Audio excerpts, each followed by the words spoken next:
All right, guys, when we left you on Friday, it was like early evening. President Trump kept going till Eastern time because he was on the West Coast in LA till almost midnight. That's when they officially called the lid, meaning no more public events at like 11:30 at night. And then, by the way, he gets up the next day in Vegas and keeps going. We're in for an entirely new 4 years with this administration. He is getting things done. It's night and day. He went to North Carolina to visit storm damage, then to LA, then to Vegas, and he even made it onto the floor of the casino, urging people. I mean, it was crazy. And then, by the way, then he leaves there and goes to Miami. That was just the weekend. That was just the weekend. I mean, I think he did more in the first 7 days than Biden did in the last year. And I'm not kidding. I mean, think about it. It was just crazy. He after North Carolina, it was a very moving event there. I'm going to talk in a second to Governor Pat McCrory of North Carolina about that meeting. But he went on to LA. And the one thing that I thought was fascinating, he tees off on Karen Bass, the mayor there, who's highly incompetent. But it felt like he had this level of familiarity with the LA area, like he was a neighbor asking for help to another, to fellow neighbors. The tone was very much like, I know that guy. I know what he's going through. I know what they're digging out of. It's just, it was unbelievable. It was like he lived there and he had a shared experience. He signed an order to open up the pumps in the north. Millions of gallons of water now can flow through California.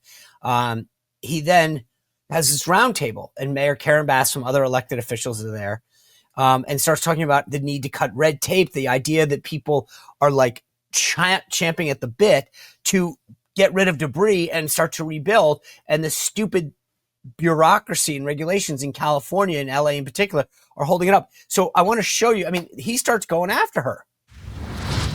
People are willing to get a dumpster and do it themselves and clean it up. And they can. There's not that much left. It's all incinerated. And, it's just going to take a long time. You can do some of it, but a lot of these people, I know that guy right there that's talking. I know my people. He'll be on that thing tonight, throwing the stuff away, and your site it'll look perfect within 24 hours, and that's what he wants to do. He doesn't want to wait around for 7 months till the city hires some demolition contractor that's going to charge him $25,000 to do his lot. I think you have emergency powers, just like I do. When I'm exercising my emergency powers, you have to exercise them also. I did. You know what the takeaway is for me? That wouldn't happen without Trump. They would revert to their usual bureaucratic regulatory ways.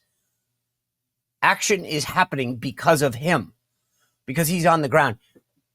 Unbelievable. It happens because of him. By the way, while he was out there, as I mentioned at the top, John Radcliffe sworn in at CIA, Pete Hegseth sworn in at Department of Defense, big first day there, and Kristi Noem at DHS, Department of Homeland Security, all done. And we've got some teed up for this week. Robert F. Kennedy at HHS, hopefully he gets out this week. Tulsi Gabbard, Director of National Intelligence, and Kash Patel, all in the queue to get votes. But J.D. Vance was on CBS, and another master class in how to handle the left-wing media. In this case, it was Margaret Brennan, DCBS. Get it? Let me just show you this, because this is the ability. This is why he's so good on his feet, and he's such a benefit to this administration. Take a look. When you talked to us in August, you said, I don't think we should abandon anybody who's been properly vetted and helped us. Do you stand by that? Well, Margaret, I don't agree that all these immigrants or all these refugees have been properly vetted. In fact, we know that there are cases of people who allegedly were properly vetted and then were literally planning terrorist attacks on our country. That happened during the campaign, if you may remember. So clearly not all of these foreign nationals have been properly vetted. But there are 30,000 people in the pipeline, Afghan refugees. But my primary concern as the vice president, Margaret, is to look after the American people. And now that we know that we have vetting problems with a lot of these refugee programs, we absolutely cannot unleash thousands of unvetted people into our country. These people are vetted. Good. These people are vetted. Just like the guy who planned a terrorist attack in Oklahoma a few months ago, he was allegedly properly vetted, and many people in the media and the Democratic Party said that he was properly vetted. Clearly he wasn't. I don't want my children to share a neighborhood with people who are not properly vetted. And because I don't want it for my kids, I'm not going to force any other American citizens' kids to do that either. No, and that was a very particular case. It wasn't clear if he was radicalized when he got here or while he was living here. I don't really care, Margaret. I don't want that person in my country, and I think most Americans agree with me. Boy, did he school her. I mean, seriously, how embarrassing that she's trying to like defend a broken system that allows bad people in this country. He's looking out for us. It's refreshing, isn't it? To have a government that's actually keeping their eye on the ball and looking out for us. Unbelievable. He goes on though in the thing, he challenges her on immigration. Like somehow I felt like she literally was a Democratic member of the House, but look at how he answers this question on immigration. Beautiful. Well, this is a country founded by immigrants. Well, this is a country founded by... country. This is a very unique country, and it was founded by some immigrants and some settlers. But just because we were founded by immigrants doesn't mean that 240 years later that we have to have the dumbest immigration policy in the world. I love that. I love that. Anyway, I reminded you before, Pat McCrory's coming up. He's a former governor of North Carolina. But here's why it's important. We're hearing about all the woke policies going bye-bye and the end of DEI. Pat McCrory as governor was at the tip of the spear of this. Remember they went after him for the so-called bathroom bill? And he suffered the consequences. Billions of dollars, companies, corporations, the NCAA, all backing out of North Carolina because he was ahead of the curve talking about protecting women and genders and making sure that you had to use the bathroom of the gender that you were assigned to. Anyway, so before I get to the one last thing, a couple of housekeeping items. Tomorrow, we've got Rob Cirilli. He's a political correspondent for the Daily Mail. He's going to fill us in. He was on that trip. What's it like to cover Trump? How much energy drinks do these guys need? Give us some insight into the scheduling for him. Plus, Enrique Tarrio, he's a January 6th recipient of a pardon. He's going to join us on Wednesday, and a great discussion on DEI later this week with Tyler O'Neill.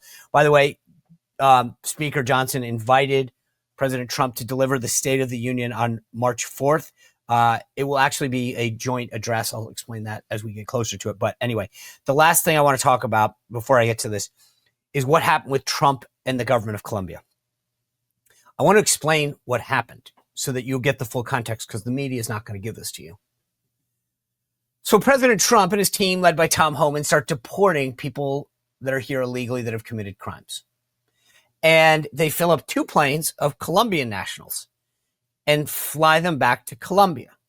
Now, this has happened several times in the past. This isn't new, maybe not at this scale. But the Colombian president says, no, I'm not letting those planes land. What do you mean you're not letting, you've let planes land before with people who are your citizens who are being brought back?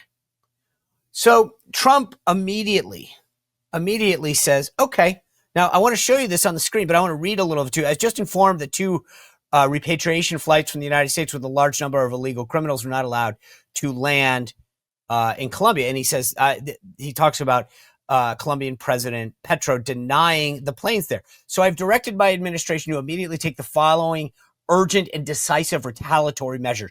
Emergency 25% tariffs on all goods coming to the United States. In 1 week, those tariffs will be raised to 50. A travel ban and immediate visa revocation on the Colombian government officials and all allies and supporters. Visa sanctions on all party members, family members, and supporters of the Colombian government. Enhanced customs and border protection inspections. IEEPA, Treasury, banking, and financial sanctions to be fully imposed. And these measures aren't just the beginning. Well, let me fast forward the story for you. They caved.